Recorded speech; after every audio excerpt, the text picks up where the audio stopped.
Hi, I'm Karl Vaters, and welcome to the Church Lobby, Conversations on Faith and Ministry. In this episode, well, it's just me again. The last time I did one with just me, it was before I took a sabbatical in the summer. The sabbatical is now over, and so we're going to talk about what I learned on sabbatical in ways that might help you on yours.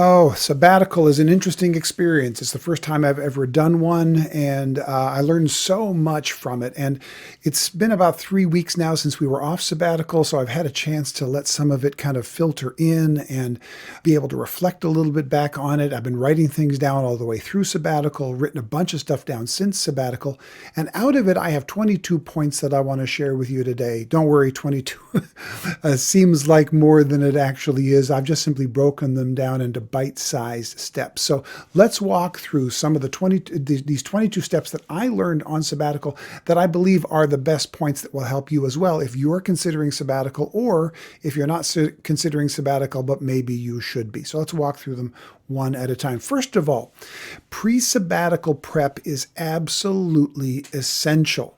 You can't just simply walk away and have no plan for it whatsoever. Pre-sabbatical prep is essential. Simple things like making sure you put out an email vacation response. You know what it's like to send someone an email and get a response, an auto response back that says, I'm on vacation or I'm out of the country, and nobody gets upset by that. Everybody appreciates it. So now they have an idea of when you're going to be back and when they can connect with you again. You need to find someone who can screen your communications for you, if at all possible, so that if there are emergencies that come through, there's one person who knows how to get you and when to get you. And part of the reason for that is for your own sake. If you walk away and nobody can get a hold of you at all, then you're going to have this thing in the back of your mind. What if it's an emergency and they can't get a hold of me? What'll happen? Well, if you can assign someone who can check your email, who can check your phone messages, who can check your social media messages, and they will get a hold of you in case of an emergency, now you can actually relax. And then what I did was once a week, I had a check-in with the person who was overseeing my email and social media contacts and so on, so that I knew once a week I'm going to check in. We're going to make sure that nothing goes undone that should be done by me. But what I discovered was after the first 1 or 2 weeks of people getting used to it, there was nothing to do. So that middle ground of several weeks, I didn't even need to check in once a week, so I could actually get on sabbatical. So do the pre-sabbatical prep. That's number one. Second one is this. Take a sabbatical long before you need a sabbatical. I had planned the sabbatical out over a year in advance of it. I saw this gap in my calendar and thought, okay, I'm not going to put anything in on that gap. And I thought if I do it now, if I prepare for it now, then I'll get to it before I need it. And as it turned out, my reserve batteries, I thought might be in low double digits by the time sabbatical came, but in fact, they were in single digits. I was much closer to frying out than I realized I would be. But boy, was I glad that I had it on the calendar and I got to it before I burnt out. Because if any of you has ever experienced that, where you're just fried, you're toast, you're burnt out, the break you take isn't a sabbatical, it's just collapse. So I got there in time for the collapse, but it took longer for me to mentally and emotionally relax during the sabbatical because I had waited a little bit too long. So do it before you need it. It's the old adage when you go camping. When is the best time to make sure you know where the flashlight is? Don't look for the flashlight after it gets dark. Have the flashlight in hand before it gets dark. And the sabbatical is the same thing. Or another example, I've walked across Grand Canyon a couple times. And the absolute lesson when you're walking across Grand Canyon, doing something that is that physically challenging and so remote that it can be dangerous, is eat constantly and drink constantly. If you wait until you're thirsty to drink, it's too late. If you wait until you're hungry to eat, it's too late. So if we wait until we need a sabbatical to take a sabbatical, it's too late. It's going to be much more dangerous. Take your sabbatical long before you think you need your sabbatical. Number 3 is this. Take a longer sabbatical than you think you need. We took 50 days because that was the gap we had on the calendar. It should have been double that. You can't underestimate how much time you're going to need to disconnect, first of all, mentally and emotionally. It was weeks before we really felt like, oh, we're actually on sabbatical now. We've emotionally disconnected. We've mentally and spiritually disconnected from our home church, and we're engaged now in a new way of looking and thinking and seeing things, and even in our spiritual lives are different. We did, just under 2 months. That is an absolute bare bones minimum. From what my experience was, I would go 4 to 6 months the next time I did it, which is going to take a lot more prep, but we needed it. And here's why. By the time we finally were able to look around and go, oh, we're actually on sabbatical now. We feel like we're on sabbatical now. We've done all of the stuff that we need to do to offload emotionally and mentally. By that time, it was about time to start gearing up again. So we got the gear down and we got the gear up, but we didn't get the actual time in the middle. That was the main reason we needed sabbatical. So I'm glad I took it. 50 days was better than not doing it at all, but 100 would have been much, much, much, much better. So that's the third one. Fourth one is this. Check in with a sabbatical coach. Before we went off on sabbatical, I checked in with my friend Sean Nemechek, who coaches people about sabbatical. You can get information from him. You can check in with him and set up an appointment with him at seannemechek.com. We'll put links to that in the show notes. And he's written a good article as well about that you can get at seannemechek.com. You can also check out the interview I did with him a while ago, episode 45 on dealing with burnout in ministry. Sean knows his stuff. There are other sabbatical coaches out there, but he did a great job with me. And basically what Sean did for me was he was able to tell fairly quickly in my conversation with him what I was going to need on my sabbatical, whether or not I was going to need regular coaching through my sabbatical, or whether or not just setting up a plan for myself was going to be okay. It turned out that just going through it by myself with a good plan worked for me because I wasn't at burnout. I wasn't in depression.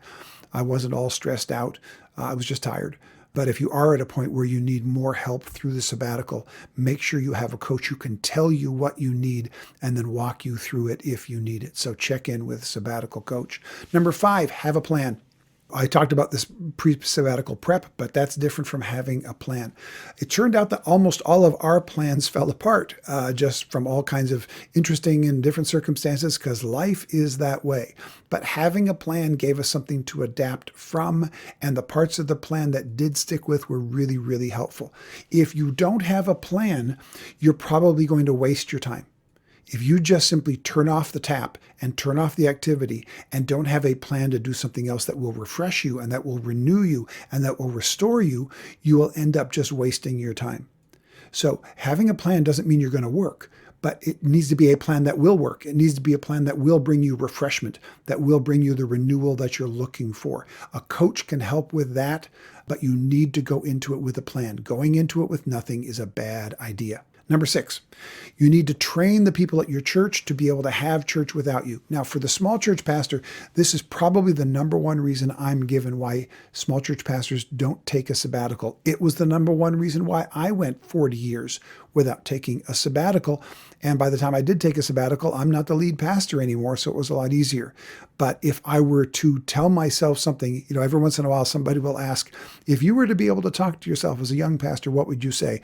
I know now. One of the things I would say is this: take a sabbatical every 10 years, whether you think you need it or not, and no matter how hard you think it's going to be to put it together. This is the challenge, okay? So don't be afraid of that. Yes, you can train your people to have church without you. Here are a couple ways to do it. First of all, put the church itself on a bare bones schedule during the time you'll be gone. Don't expect that they're going to do everything that they normally do when you're around. Maybe you don't have your Wednesday night Bible study, or maybe, whatever else you got, you trim it back to the bare bones stuff. It kind of gives them a break in their schedule as well by doing that.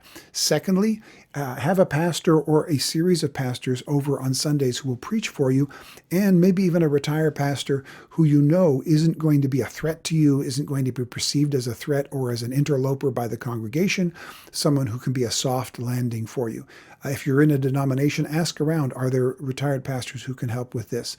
Or ask other pastor friends somewhere, can they or do they know of anyone that they trust who can come in and cover some of the areas that can only be done by a pastor? Maybe you can have a sabbatical exchange with a pastor nearby. While they're on sabbatical, they cover some of your sabbatical things, and vice versa. Retired pastors are great for this as well. But train your people to have church without you. Prepare them for it. Give them a schedule they can handle, and give them some pastoral oversight that you can trust and that you're not going to have to worry about. Number 7, be adaptable in your plan. All plans have to have adaptability built into them. If you are determined that your plan is going to take place exactly in the way you lay it out, that will create greater stress.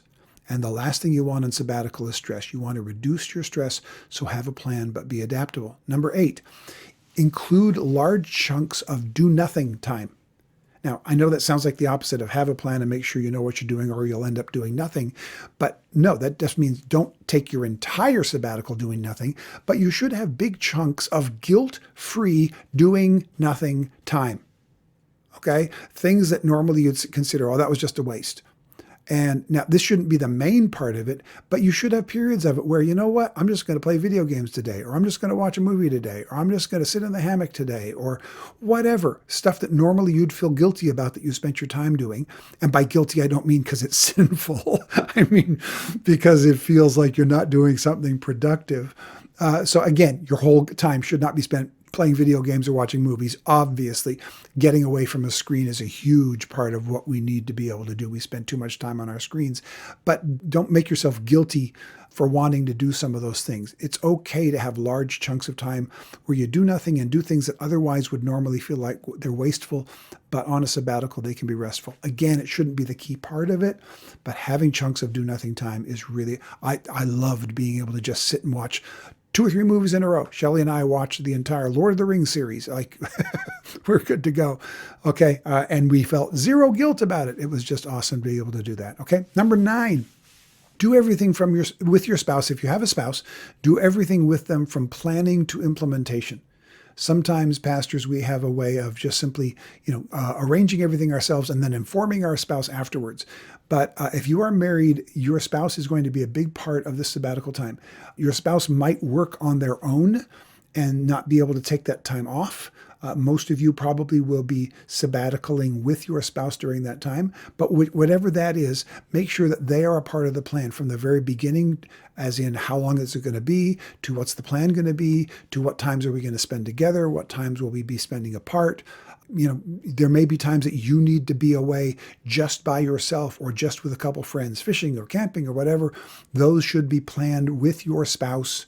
Those should be planned together so that you're on the same page with this. The last thing you want to create during sabbatical is stress at home. So make sure that everybody's on the same page for this. Do all of that planning with your spouse. Number 10, give yourself time to fade away from your usual duties.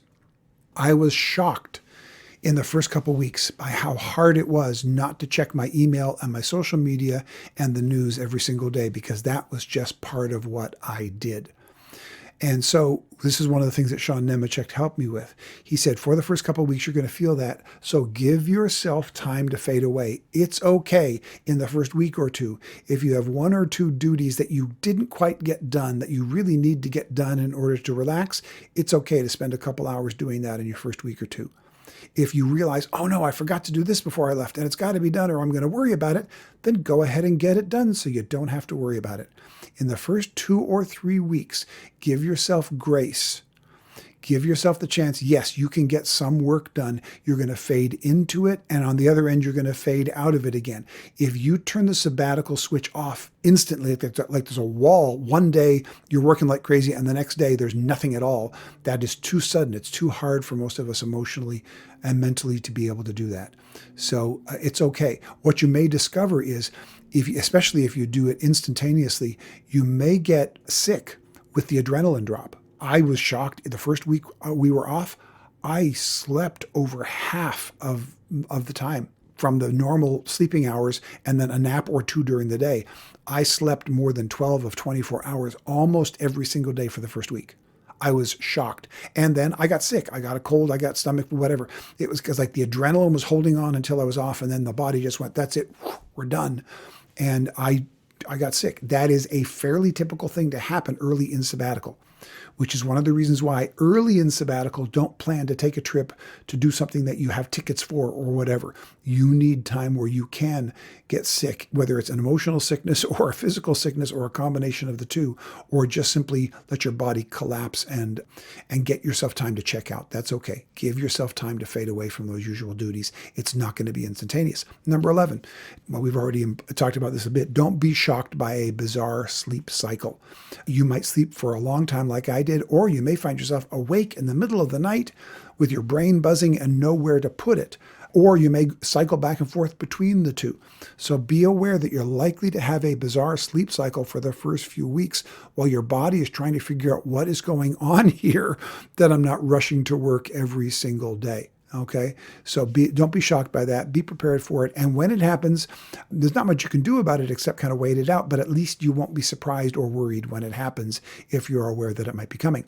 Number 12, have someone, not your spouse, who will be available to talk to people that need to be talked to, and then trust them to do it. We talked a little earlier about someone oversees your email.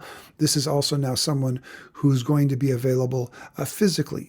And let your congregation know during the time that I'm gone, if you have any pastoral issues whatsoever, even if it's something that you absolutely need me for, you don't call me first, you call this person first.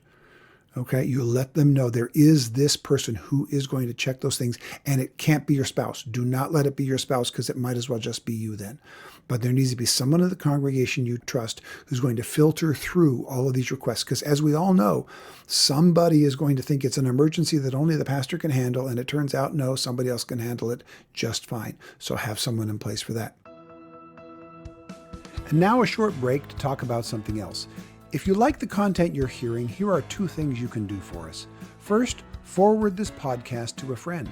Second, consider becoming a financial supporter through Patreon, Venmo, or PayPal. Just go to karlvaters.com/support. For as little as $3 a month, you can help us put these resources into the hands of the ministries that need them the most. Our support link is in the show notes.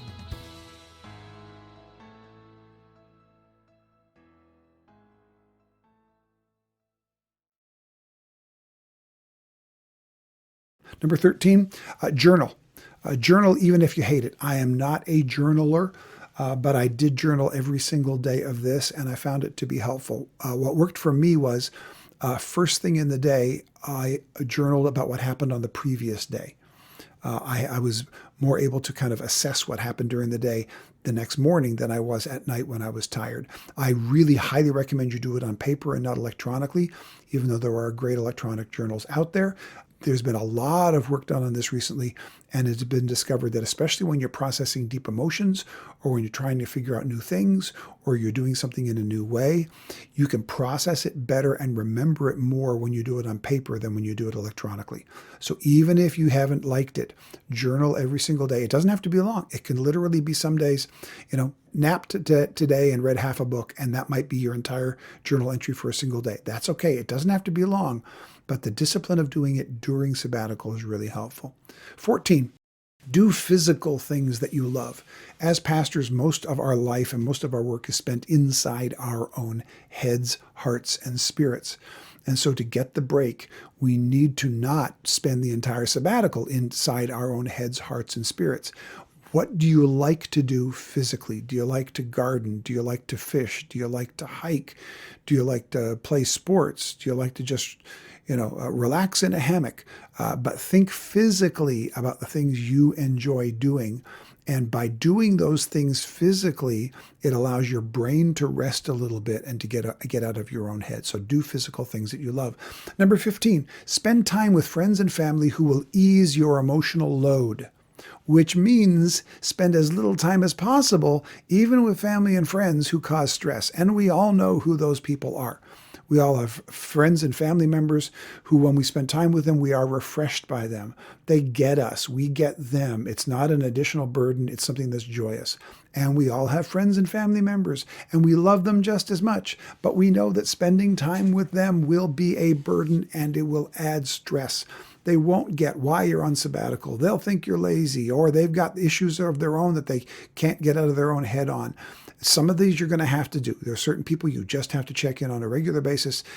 Kids, spouse, maybe, hopefully not, parents, other people in our lives that we just simply have to check in on because they're part of us, a part of our lives, and we love them. But we need to spend less time with people who give us stress and a lot more time with people who ease our emotional load. Number 16. Go to church outside your usual tradition. These were some of the best experiences we had during sabbatical. And when I look back on sabbatical years from now, these are probably some of the key things I will remember more than anything else. First of all, I encourage you, go to church every Sunday, even if you don't feel like it. Really? Yeah. Just like we encourage our own congregation members. Don't just go to church when you feel like it. Go to church every Sunday anyway. And we need to do the same thing. I get it. When you're on sabbatical, church feels like work. And so going to church feels like dipping back into work. But you go to a church that is not your own church. And if you step outside of your usual church tradition, it will feel different than that as well. So, if you're Baptist, check out a Methodist church. If you're Methodist, check out a Presbyterian church. If you're Presbyterian, check out the local charismatic church or whatever, right? And go to a different church every week. What we did was we had 8 Sundays, and on 4 of them, we went with friends.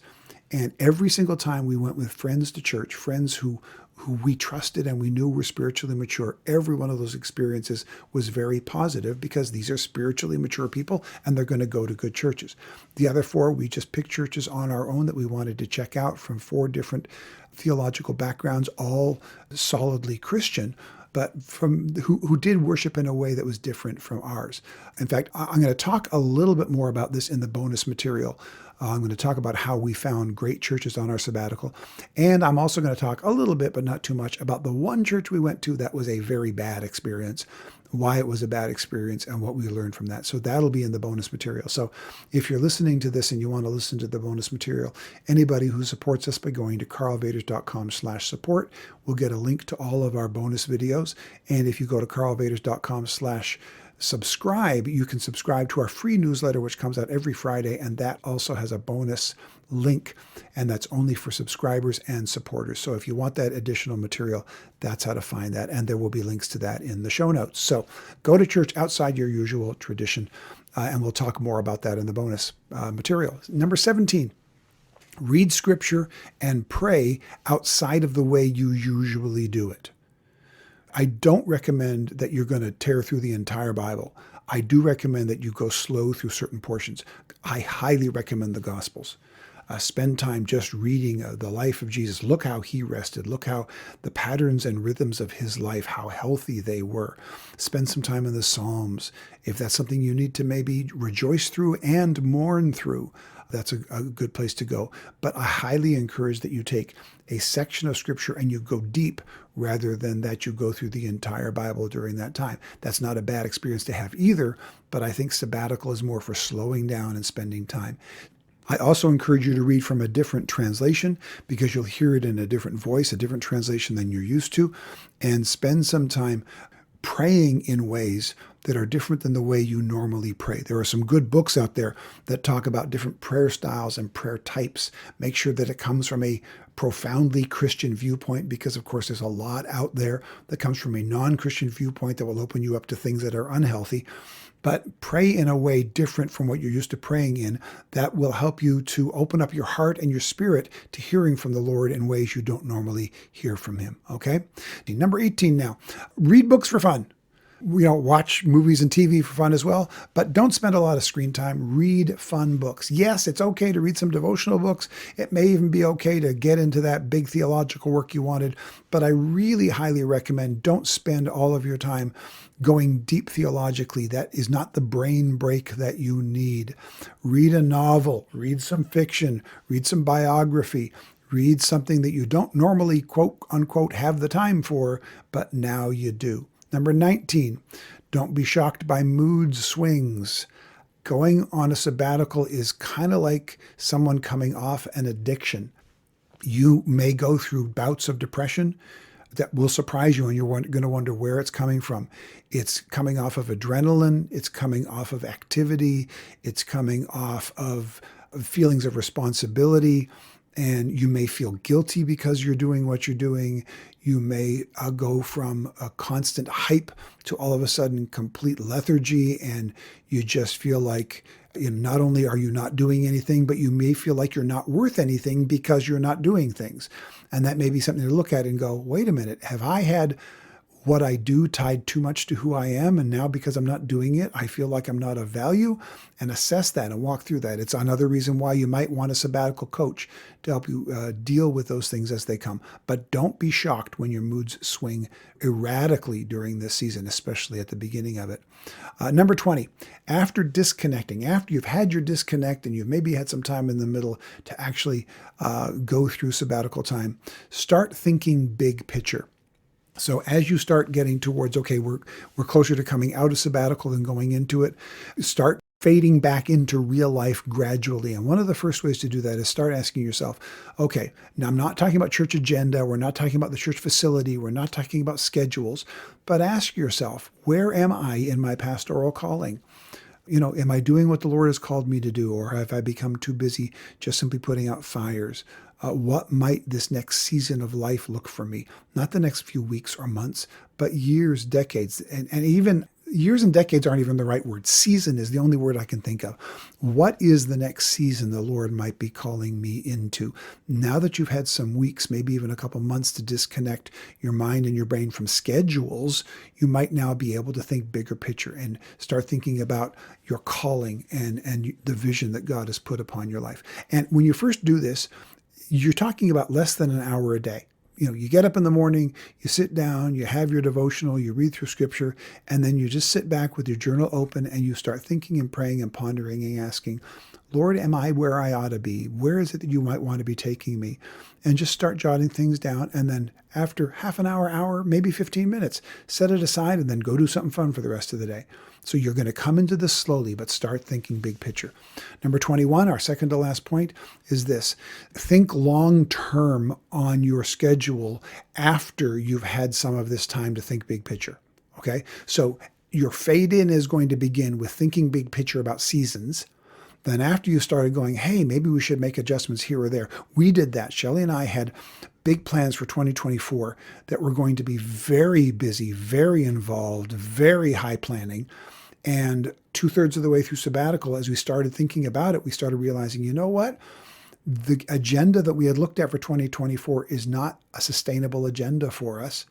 And we can accomplish everything we wanted to accomplish if we extend out the timeline to 2 or 3 years instead of 1 year.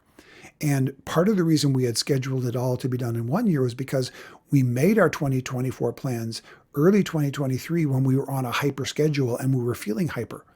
But once our spirits and our minds slowed down, we realized, hey, God is calling us to do that, but He's going to be on a slower schedule. It's going to be on a more sustainable schedule.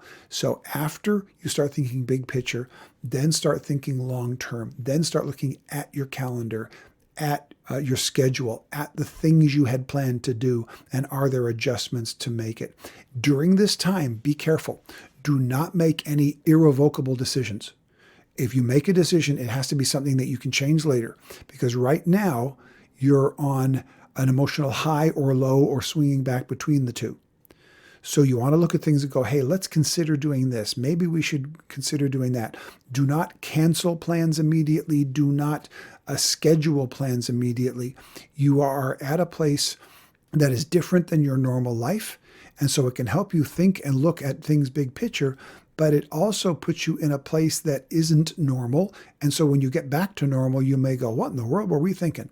So think those thoughts, write them down, consider them, factor them in, but don't make any unchangeable decisions when you're in that place. Wait until after sabbatical, when you can run it by a few folks and when you've had some chance to think about it a little more. And then the final thing is this. We've talked about it already, but fade back in gradually. Just like you don't hit it like a light switch to go into sabbatical, don't hit it like a light switch to come out of sabbatical. Just like you needed a plan to fade into sabbatical, you need a plan to fade out of sabbatical and back into your own life. So take on some tasks that you can cancel without disturbing anyone's schedule, for instance. So as you're fading out, decide, okay, on 3 weeks out from sabbatical, I'm going to start doing some sermon prep again, or I'm going to start looking at the calendar for next year and what we might do for this program or that program. But at that time, any task you do decide to take on needs to be stuff that has a lot of wiggle room in it. Don't make commitments. Like I said under the last point, don't make permanent commitments that can't be changed, because you're not in the mind space for that.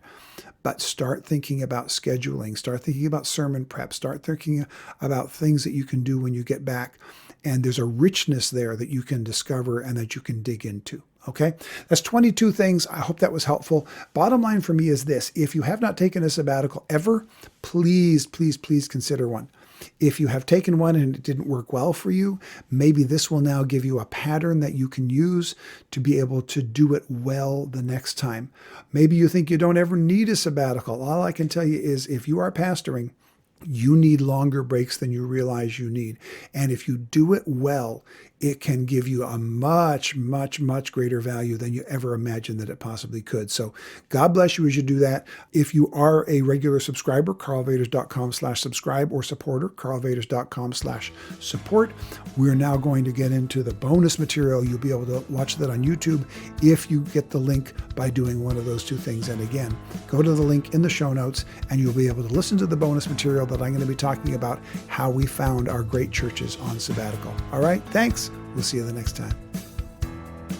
This episode was produced by Veronica Beaver. It was edited by Phil Vaters.